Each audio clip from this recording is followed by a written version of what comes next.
हरिओम। पापांकुशा एकादशी। युधिष्ठिर ने पूछा, हे मधुसूदन, अब आप कृपा करके यह बताइए कि अश्विन के शुक्ल पक्ष में किस नाम की एकादशी होती है और उसका महात्म्य क्या है। भगवान श्री कृष्ण बोले, राजन, अश्विन के शुक्ल पक्ष में जो एकादशी होती है वह पापांकुशा के नाम से विख्यात है। वह सब पापों को हरने वाली, स्वर्ग और मोक्ष प्रदान करने वाली, शरीर को निरोग बनाने वाली तथा सुंदर स्त्री, धन तथा मित्र देने वाली है। यदि अन्य कार्य के प्रसंग से भी मनुष्य इस एकमात्र एकादशी को उपास कर ले तो उसे कभी यम यातना नहीं प्राप्त होती। राजन, एकादशी के दिन उपवास और रात्रि में जागरण करने वाले मनुष्य अनायास ही दिव्य रूपधारी चतुर्भुज गरुड़ की ध्वजा से युक्त, हार से सुशोभित और पीतांबरधारी होकर भगवान विष्णु के धाम को जाते हैं। राजेंद्र, ऐसे पुरुष मातृपक्ष की 10, पितृपक्ष की 10 तथा पत्नी के पक्ष की भी 10 पीढ़ियों का उद्धार कर देते हैं।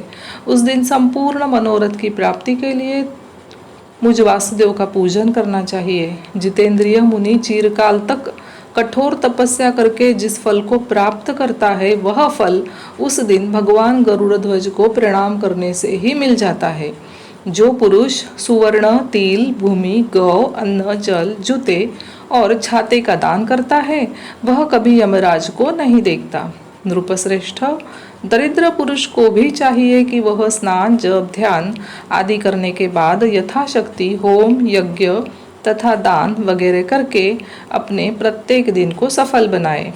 जो होम, स्नान, जप, ध्यान और यज्ञ आदि पुण्य कर्म करने वाले हैं उन्हें भयंकर यम यातना नहीं देखनी पड़ती। लोक में जो मानव दीर्घायु, धनाढ्य, कुलीन और निरोग देखे जाते हैं वे पहले के पुण्यात्मा है। पुण्यकर्ता पुरुष ऐसे ही देखे जाते हैं।